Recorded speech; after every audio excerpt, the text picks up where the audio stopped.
Sometimes our most impactful moments don't happen in hindsight.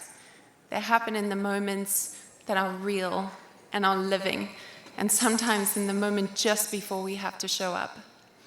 Yesterday, I arrived at Johannesburg Airport. I was waiting for my bag to arrive. I had come off a week of intense media attention, which I've never enjoyed. I was preparing for a live interview. I had a lot of anxiety about that. I had said goodbye to my children, knowing that that was going to be a long period away from them. And I stood there waiting for my bag to arrive. I had a cap and sunglasses on, which I don't usually do either. But I had people all to the left of me and all to the right of me. And I desperately just wanted a private moment with tears streaming down my face.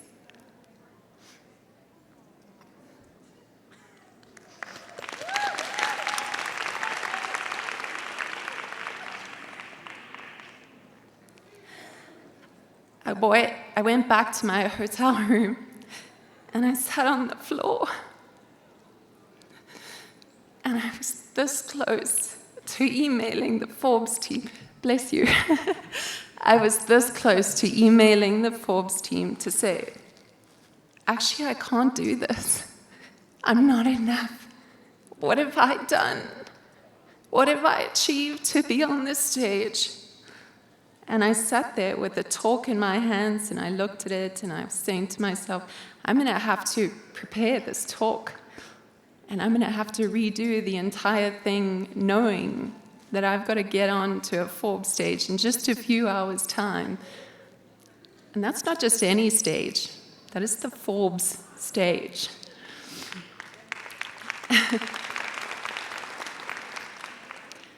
And in that moment, I realized something. I realized maybe this is the moment I need to be talking about. Maybe it's not the talk that I had spent weeks preparing, getting coaching for, getting advice about. Maybe it was the moment about how impossible sometimes things can feel, but you get up and you do it anyway.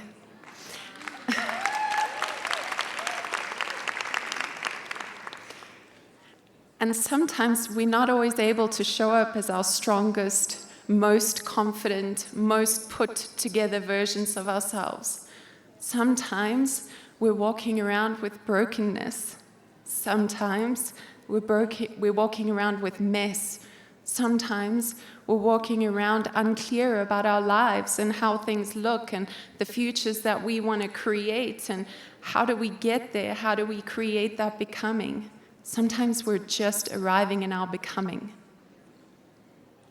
And so tonight, I thought, while I was re-preparing my talk, I thought about all the phenomenal speakers that were going to be here today. I thought about every single one of the women you have just heard from.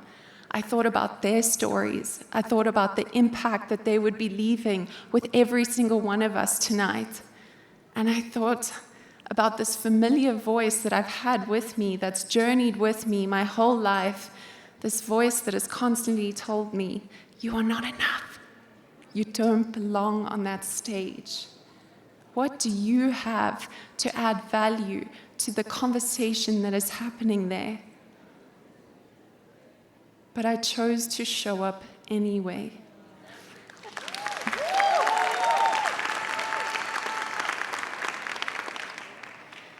And can we try and imagine a world where every single one of the voices that we have heard today did not show up because they were fearful, because they believed that they were not enough, that their voices did not matter, that they did not belong in the room?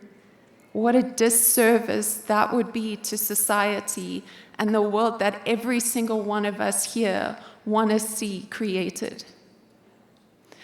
And that is why falling forward has meant so much to me over the last years specifically, but throughout my life, because I believe that we, specifically as women, are constantly knocked to our knees. we are constantly knocked to the floor, and we have to find the solutions and the inspiration and have the ability to get up and go again.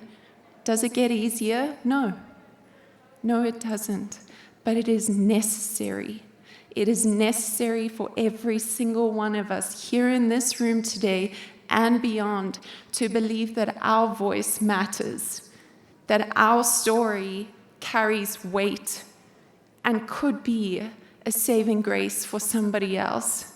So if you are here today and you believe that you're not sure if you're living the life you're supposed to, your voice doesn't matter, your story doesn't matter, I'm here to tell you that I woke up today feeling the exact same way, but I showed up, and you can too.